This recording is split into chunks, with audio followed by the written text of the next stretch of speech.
start off with something neat because this was just about a complete disaster. So when I was digging around on the internet last night, when I figured I realized I had the wrong rods, I started looking at the differences between the rod length of the rods between the F20 and the F22 to see if I could possibly pull off some kind of Frankenstein shit. Apparently the stroke isn't just from longer rods, it's from I guess the actual travel of the crankshaft itself. And this is the first time I've ever seen this. This is a factory notches, because apparently the block is the exact same block, but to accommodate the stroke differences, they notched it. So if you were to put an F22 crank and pistons and crank pistons and rods into an F20 block, you would essentially have an F22. You would just have to notch the block to make clearance for the rods. Okay, so if you've been watching my Instagram, you've been seeing all kinds of chunky metal and shit that were coming up. And I was like, when I was driving it to Lee's shop the other day to have him yank the engine for me, I was like, am I hearing like a little bit of a knock? So I revved up the engine like everybody does. And I was like, no, it doesn't sound like a knock when you're revving it. But down low, it would sound a little bit like a tat-tat-tat. But, so I get the rods out. And I'm like, okay, fucking, the rod bearings, they're looking kind of shitty. Definitely some oil starvation there going on. You fucking cunt. Okay, there. So, definitely some oil starvation. You can see there's some rubbish has been going on. But no damage to the journals. Some of the bearings kind of like fell out of the rods because they were so fucking misshapen. So I'm like, okay, so maybe I caught this like right on the border about going. But I was like, but it can't be that because there wasn't enough rubbish on those bearings for it to leave that much metal in the fucking pan and on the girdle. So I'm like, fuck, man, maybe the mains are jacked. So I'm searching all over, or I'm trying to get the fucking girdle off, and the girdle's being a cunt. It is much harder to get off than on a K series. And I finally get the fucking the girdle off, and sure as shit, the damage is to the main bearings looks a little bit more intensive. Not crazy, a little bit more though. And I'm like, okay, so there's a little bit of contact you can see on the journals here, but I gotta fucking clean up the oil and measure them out to see exactly what I'm dealing with here. And surprisingly enough, the crankshaft seems like it's savable. I might even be able to do some homemade shit, but all of the fucking journals measure out within spec. I would definitely have to clean up some of this, the scuffing going on. Now, polishing up a crank doesn't work as, okay, so polishing kind of removes any light blemishes you have. It's not enough to clean up for a full-on spun bearing, because if you have a full-on spun bearing, a full-on rod knock, you have heavy contact with the journal, and the journal has material removed. Now, judging by the measurements I've taken, there really hasn't been material removed, but there is definitely a couple of contact patches that are light. I could show you the crank, but I don't feel like walking through this goddamn maze of my house again to go back over to show you. Just know that I've taken clearance measurements, and I think it's something that I can save. Which is the most important thing, because again, if you've been watching my Instagram, you can see that this block is fucked. It is quite fucked. So I was lamenting the fact that I had bought the wrong rods, but at the end of the day, that wasn't even my fucking biggest problem, because I could have just run this as a stock rebuild and just taken an L on rods. But now this is difficult to do with one hand. Oh, Jesus Christ. Hold still, you cunt. All right. Well, I'll put you guys down for a second.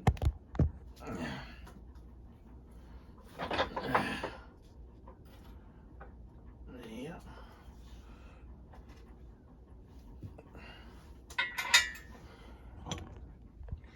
Sorry about that. But so when I initially took off the head, I'm standing on this side. That's oil. That's not damage there. That's oil. I was standing on this side. I was like, fuck yeah. It was 2 and 3 were on the downstroke, 1 and 4 on the upstroke. So I'm looking at 2 and 3. I'm like, fuck yeah, man. These cylinders are looking good. I was expecting at least some rubbish, because there's no FRM block that I've not looked in that didn't have some scoring going on. There's usually always something. So I'm like, okay, man, maybe we're getting lucky here. We're going to get by. And then I rotated the crank, and then I got that. So cylinder 4 is fucking chewed to pieces. And the piston that came out of that looked like it had some shit bouncing around the fucking top of it. some shit that was breakdancing on the piston. You know, some little bumpies there. And whatever the fuck cracked the side of that bitch. I wouldn't even really say it's cracked. The piston's not cracked. It's actually not cracked. It's just got a little bit of a piece.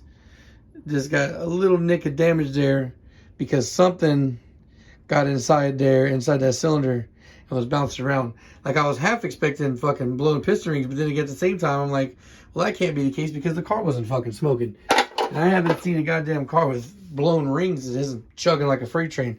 So, I don't know. Maybe there's a little bit of detonation going on. Maybe that's what was causing like the misfire thing. Maybe it wasn't just straight up a misfire.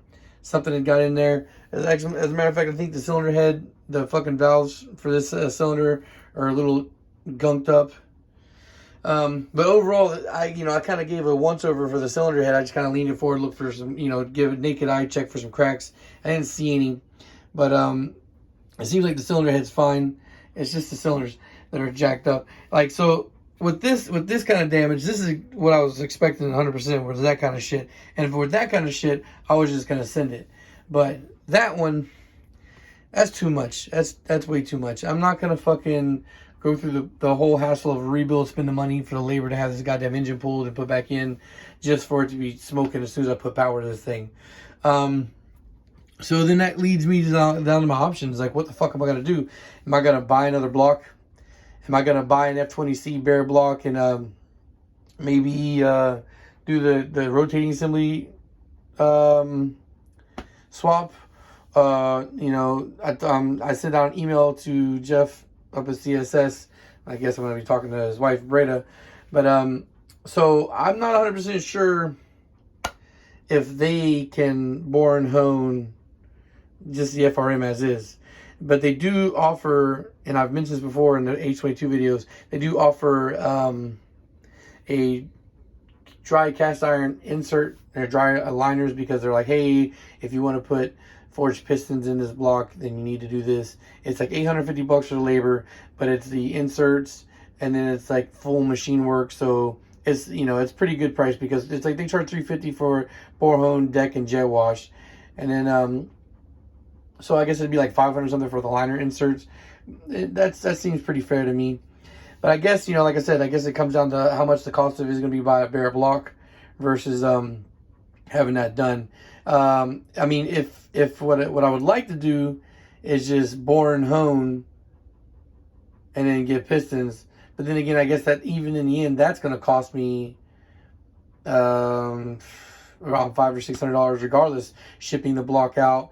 And then getting it back, plus the labor, and then I'd have to buy bigger pistons.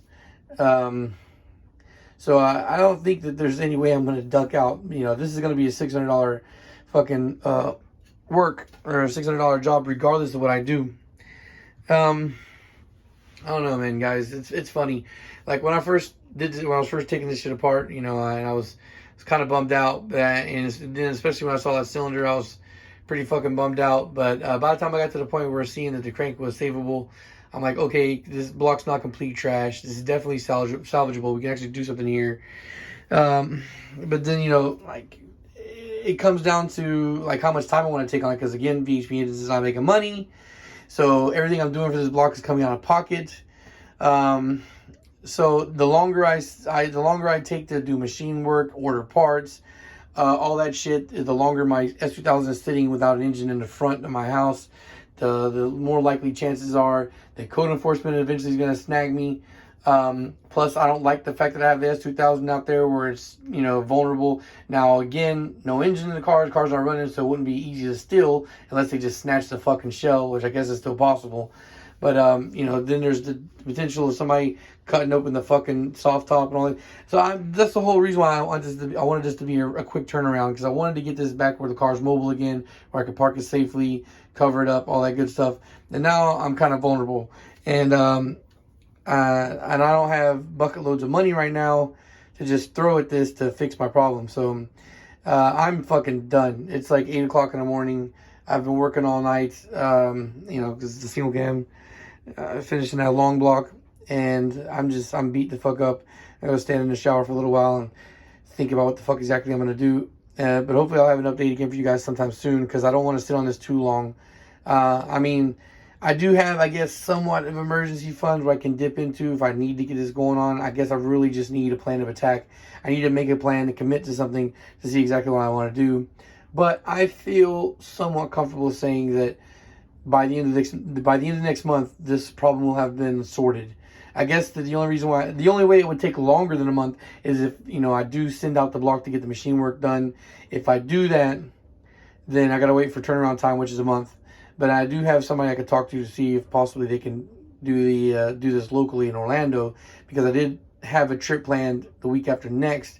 So if I could take this block to Orlando and have the machine shop up there do it, then it wouldn't take that much time for turnaround or whatnot. So yeah, bought the wrong rods. Block is kind of fucked up. The crank is a little chewed, but I think salvageable. I think this whole shit is salvageable. All right, guys.